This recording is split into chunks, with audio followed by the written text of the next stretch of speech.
Assalamualaikum Sobat Tirai Gaib, salam jumpa di channel cerita horor. Di channel ini akan kami ajak kalian menelusuri dunia mistis yang tegang dan menyeramkan. Silahkan subscribe, like, komen dan share serta nyalakan tombol loncengnya. Yang sudah subscribe semoga diberikan umur panjang, kesehatan dan berlimpah rezeki. Maaf, malam ini aku nggak bisa datang. Pesan singkat dari Aldo membuat Amara termenung di ujung ranjangnya. Amara menatap layar ponselnya dengan raut wajah bingung. "Kenapa, Mas? Bukankah kamu janji kita akan membahas pertunangan kita?" balas Amara. Namun, seperti biasa, tak ada respons. Hanya keheningan yang menjawab. Perasaan gelisah menyelimuti pikirannya, membuat dadanya sesak. Amara Priyandini, seorang gadis manis berusia 25 tahun yang dikenal ceria dan ramah. Amara adalah anak bungsu dari dua bersaudara. Kakaknya, Laras, adalah sosok yang tenang dan cenderung serius. Meski berbeda karakter, mereka sangat akrab. Amara selalu memandang Laras sebagai panutannya. Laras sering mengingatkan Amara untuk berhati-hati, terutama soal Aldo yang belakangan ini terlihat berubah. Sudah 2 tahun Amara menjalin hubungan dengan Aldo, seorang pria yang memikat hati banyak wanita di kota kecil mereka. Dengan tubuh atletis, wajah tampan, dan karisma yang luar biasa, Aldo menjadi idaman banyak orang. Namun, beberapa bulan terakhir, sikap Aldo mulai berubah. Janji-janji bertemu sering diingkari, dan alasan-alasan yang ia berikan semakin sulit dipercaya. Malam itu, Amara terus memandangi ponselnya dengan harapan ada balasan. Namun, layar tetap diam. Ia menghela napas panjang dan mencoba mengusir pikiran buruk yang berkelebat di benaknya. Saat itulah, Laras mengetuk pintu kamarnya. "Mara," suara Laras memecah lamunan Amara. Laras berdiri di depan pintu kamar, alisnya berkerut. "Iya, Kak," Amara segera bangkit. Ada temannya Aldo di depan. "Katanya mau jemput kamu," ucap Laras dengan nada datar. Amara mengerutkan kening. "Temannya Aldo? Siapa?" tanya Amara dengan nada bingung. "Enggak tahu, tapi mereka bilang Aldo yang suruh." "3 orang laki-laki," jawab Laras. "Kamu yakin gak apa-apa?" tanya Laras lagi dengan nada khawatir. Amara merasa ada yang aneh. Aldo tidak pernah menyebutkan akan mengirim teman-temannya. Tapi rasa penasaran mengalahkan logikanya. Ia melangkah keluar dan mendapati 3 pria berdiri di ruang tamu. Mereka memperkenalkan diri sebagai Dani, Yuda, dan Ivan.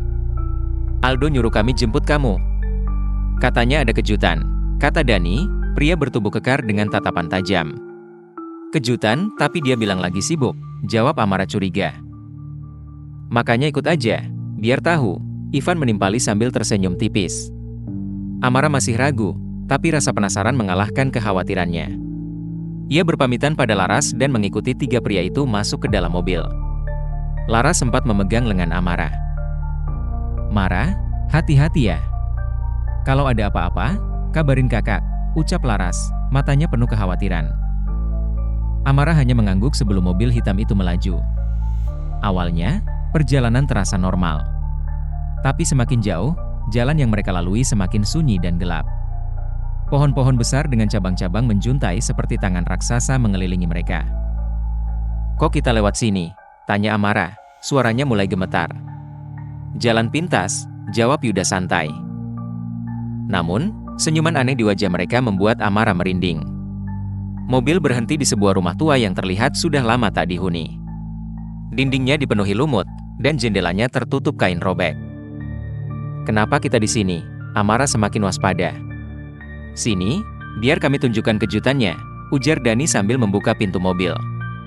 Ia menarik Amara keluar, meski gadis itu berusaha menolak. "Kalian apain aku?" Amara berteriak, tapi tak ada gunanya. Mereka menyeretnya masuk ke dalam rumah. Di ruang tengah, sebuah layar besar menyala, menampilkan video Aldo sedang berpelukan mesra dengan wanita lain. "Malam ini, Aldo bertunangan dengan Dina," ucap Ivan sambil tertawa sinis. "Dan kau, hanya mainan yang dia buang." Tandas Ivan, Amara menatap layar itu dengan mata membelalak. Air matanya mengalir deras. Tidak mungkin, namun, tawa mereka semakin keras.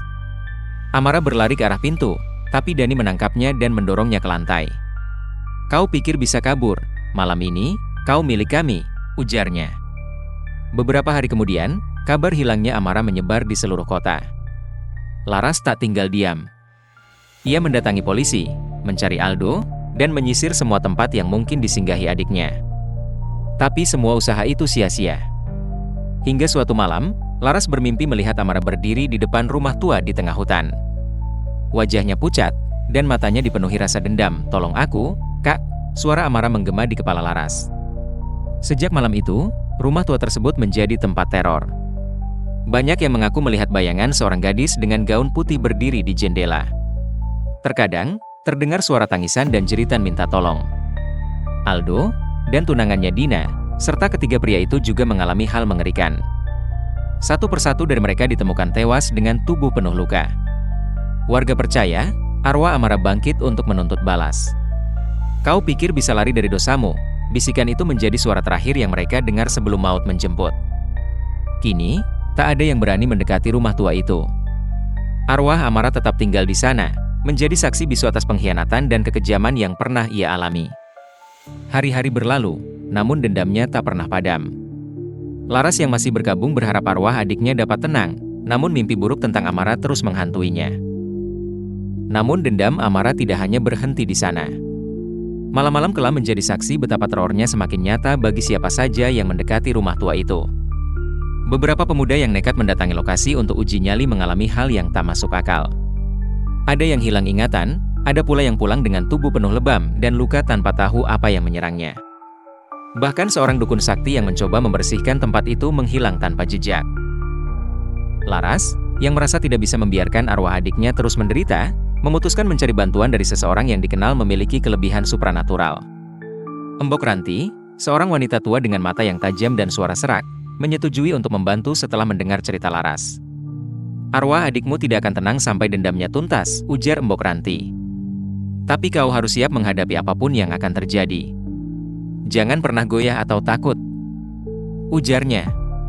Malam itu, Laras bersama Embok Ranti dan beberapa warga memberanikan diri mendatangi rumah tua tersebut. Dengan membawa sesaji dan mantra, Embok Ranti memulai ritual untuk memanggil arwah Amara. Angin tiba-tiba berhembus kencang, dan suara tangisan terdengar dari dalam rumah. "Amara, ini aku, kakakmu, aku datang untuk membantumu," teriak Laras dengan air mata berlinang. Bayangan Amara muncul di depan mereka, wajahnya dipenuhi kesedihan. "Kak, mereka harus membayar," suaranya bergema dengan nada penuh dendam. Namun, Embok Ranti memperingatkan bahwa membiarkan dendam terus membakar arwah Amara hanya akan membuatnya semakin terperangkap dalam dunia gelap. Dengan susah payah, Laras mencoba meyakinkan Amara untuk melepaskan dendamnya dan pergi dengan tenang. "Kau tidak sendirian, Mara. Aku di sini. Biarkan aku menjaga kenanganmu. Tapi kau harus pergi," ucap Laras, suaranya bergetar. Amara perlahan-lahan menghilang, meninggalkan bayangan samar yang akhirnya lenyap bersama angin malam. Rumah tua itu menjadi sunyi kembali, namun kali ini tanpa teror. Laras merasa lega, meski kesedihan kehilangan adiknya tetap menyisakan luka di hatinya. Kini, rumah tua itu hanya menjadi saksi bisu dari sebuah tragedi. Warga desa percaya bahwa Amara telah pergi dengan damai, meski kenangan akan teror itu tetap hidup dalam cerita-cerita mereka. Sementara itu, Laras berjanji untuk terus menjaga nama baik adiknya, dan memastikan keadilan ditegakkan untuk segala keburukan yang pernah terjadi. Terima kasih Sobat Tirai Gaib, jangan lupa subscribe, like, komen dan share serta nyalakan tombol loncengnya. Yang sudah subscribe semoga diberikan kesehatan, umur panjang dan berlimpah rezeki, serta selamat dunia akhirat.